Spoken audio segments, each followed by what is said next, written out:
Oke, ketemu sama gue lagi, Rizky Mubarok, di segmen Spooky Tales.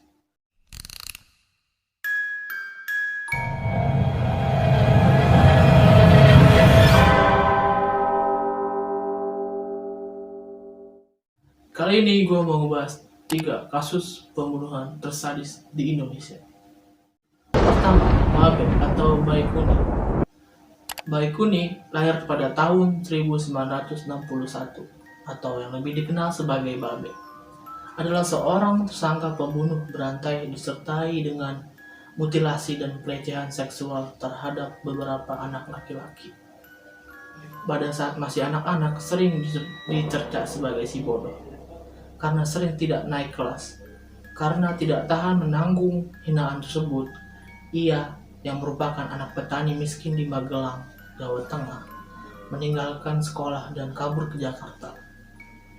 Baikuni hidup menggelandang di lapangan banteng sampai suatu hari ia disodomi paksa oleh seorang preman. Kenangan pahit tersebut membuat pria homoseksual ini mengidap pedofilia di samping sebagai pengidap nekrofilia situasional. Babe juga telah melakukan sodomi terhadap anak sejak tahun 1993 dengan rentang usia 4 hingga 14 tahun. Baikuni tertangkap setelah adanya pengaduan dari salah satu orang tua korban, yaitu korban yang bernama Ardiansah yang pada saat itu ia berusia 9 tahun yang menghilang. Ardiansah sendiri ditemukan tewas terpotong-potong pada tanggal 8 Januari 2010 dan kepalanya ditemukan sehari kemudian. Baikuni sendiri ditangkap di kediamannya yang di Gang Masjid Haji Dalim, Pulau Gadung, Jakarta Timur pada 9 Januari 2010.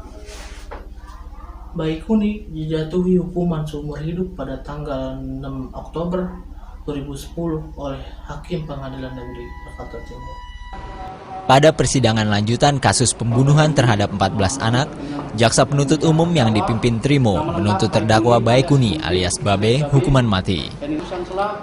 Dalam tuntutannya, jaksa menilai Baikuni terbukti bersalah dengan secara sadar dan sadis membunuh 14 anak-anak.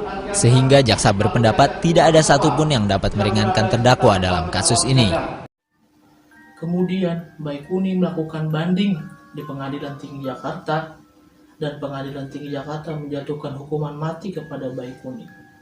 Tim pengacara Baikuni kemudian melakukan kasasi atas putusan Pengadilan Tinggi Jakarta.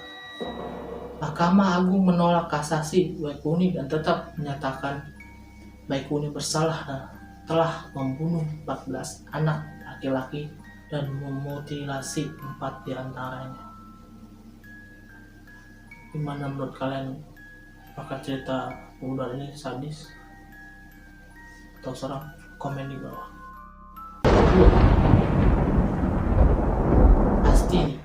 Astini Sumiasi atau yang lebih lengkap disebut sebagai Nyonya Astini adalah pembunuh berantai dengan motif tersinggung saat ditagih hutangnya.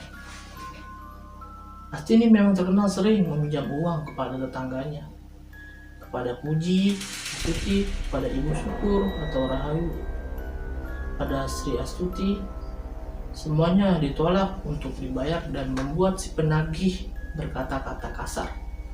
Inilah yang kemudian menjadi dalih tersinggung saat pembunuhan terhadap Puji Astuti dilakukan pada Februari 1996 pukul 4 sore hari di rumah Astini. Puji Astuti mengeluarkan kata-kata kasar saat menagih hutang yang membuat Astini tersinggung dan meraih sepotong besi lalu menghantam kepala Puji. Setelah meregang nyawa, jenazahnya diseret ke dapur dan menutupnya di tengah tikar. Pukul 2 dini hari, jenazah korban dimutilasi menjadi 10 bagian yang kemudian ditebar berbagai tempat sampah dan sungai di Surabaya. Potongan tubuh Astuti kemudian ditemukan oleh warga Kampung Monorejo, Surabaya dalam kantong plastik di Sungai Monorejo yang kemudian diamankan polisi dan disimpan di kamar jenazah RSUD Dr. Sutomo. Jenazah diidentifikasi oleh keluarga korban. Agus Purwanto yang mengonfirmasi itu adalah kepala kakaknya, Puji Astuti, yang sebelumnya dilaporkan hilang. Kebetulan saksi melihat bahwa terakhir kali Puji Astuti sebelum hilang masuk ke rumah Astini di Kampung Malang. Polisi segera menahan Astini dan menginterogasinya. Berdasarkan pengakuan Astini, ia melakukan hal serupa kepada Rahayu dan Sri Astuti yang juga hilang dari Kampung Malang. Kejahatannya juga sama persis, bermotif tersinggung karena ditagih hutang. Dengan kata kasar, yang bermotif tersinggung karena ditagih hutang dengan kata-kata kasar, ia juga memotong tubuh keduanya menjadi 10 bagian.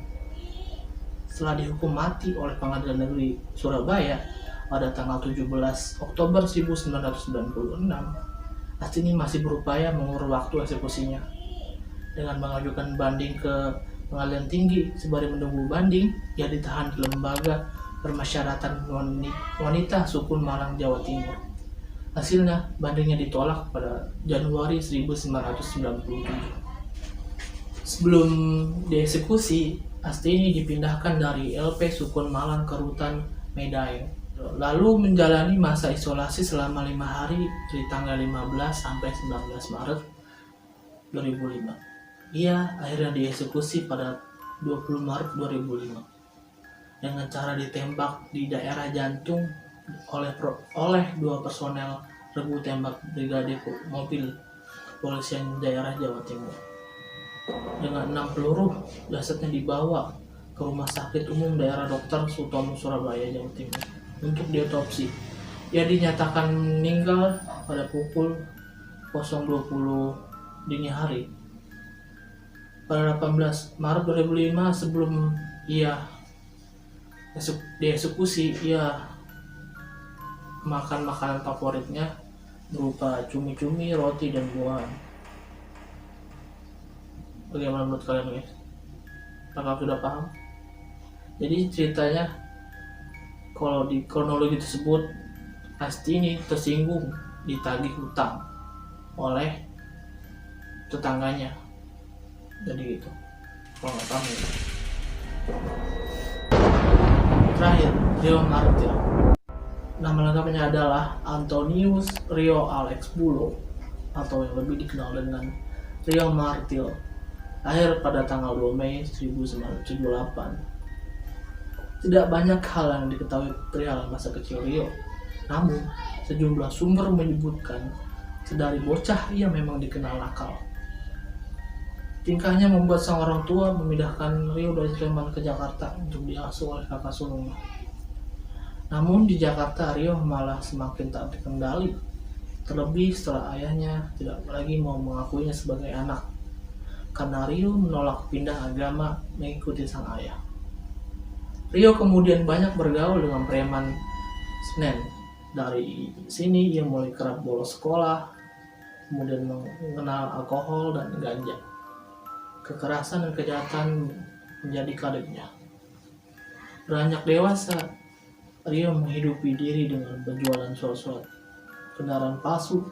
Setelah menikah, dia ganti profesi jadi pencuri mobil dengan bisa menggasak 3 mobil dalam 3 hari. Hidupnya makmur pada sang istri. Ia mengaku jadi pedagang pakaian di Jakarta. Rio sempat dipenjara karena melarikan mobil orang yang juga penadah barang curiannya. Meski begitu, ia tidak kapok. Keluar dari penjara, ia menekuni kembali profesi lamanya karena kadang menerima sekot dari penadah. Bedanya, ia tidak lagi beroperasi di Jakarta karena namanya sudah dikenal sebagai penjahat. Rio juga mengganti modus operandi. Ia membekali diri dengan martil untuk menghabisi korbannya jika diperlukan. Bulannya hanya 1 martil saja, kemudian jadi 2 untuk mensikap aksinya. Sasaran utama kejahatan Rio adalah pengusaha rental mobil. Antara tahun 1997 Hingga tahun 2001, Rio diketahui membunuh setidaknya 4 orang. Seorang korban di Yogyakarta bagaimanapun bisa menyelamatkan diri. Takut perbuatan yang terbongkar, Rio lalu beralih ke Purwokerto. Pada 12 Januari 2001, Rio menghabisi JJ Suraji di kamar nomor 135 Hotel Rosenda Batu Raden Purwokerto. Ia mengincar mobil Timur milik pengusaha rental sekaligus pengacara ini. Namun, petugas hotel mencurigai gerak-gerik Rio. Inilah akhir petualangan kriminal Rio. Ia yang saat itu masih berada di halaman parkir kemudian diamankan petugas hotel dan diserahkan pada polisi pada tanggal 14 Mei 2001. PN Purwokerto menjatuhkan hukuman mati pada Rio. Dalam persidangan inilah aksi kejahatan Rio terbongkar dan mulailah ia dikenal sebagai Rio Martir. Dilansir dari Kompas, 3 Juni 2001, Rio menyatakan menyesal dan bertekad untuk bertobat. Ia berkata, "Saya bersyukur karena tidak mati pada saat sedang melakukan kejahatan, akan tetapi mati dalam hukuman mati ketika dalam proses pertobatan." Selama menunggu eksekusi, Rio mula-mula mendekam di LP Kedung Paneh, Semarang, lalu dipindahkan ke Nusa Kambangan pada Agustus 2004. Di rumah barunya inilah Rio membunuh korban kelimanya. Tahanan koruptor Iwan Zulkarnain dan Iwan sebenarnya dilaporkan berkawan akrab. Bahkan Iwan mengajari Rio mengaji. Namun pada 2 Mei 2005, Rio tersinggung dengan ledekan Iwan yang menyebutnya sudah tidak punya nyali. Ia menghabisi Iwan dengan menonjok dan membenturkan kepalanya ke tembok sel. Segala prosedur hukum sudah dicoba untuk mencegah eksekusi Rio.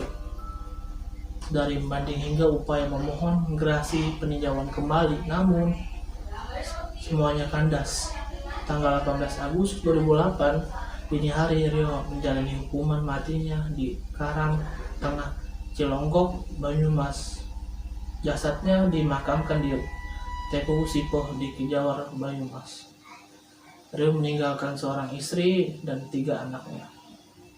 Diwakili istrinya dan juga pengacara Pranoto, Rio meminta maaf kepada para korbannya.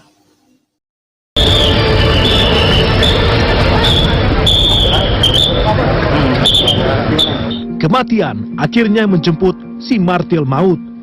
8 Agustus 2008, pukul setengah 1 dini hari, Rio dieksekusi 12 anggota regu tembak di Desa Cipedok, Kecamatan Cilongok, Banyumas. Pertama permintaannya mohon untuk dipertemukan dengan istri dan anak-anaknya. Kemudian mohon untuk dikuburkan secara Islam. Kemudian barang-barang milik terpidana ada beberapa macam ini.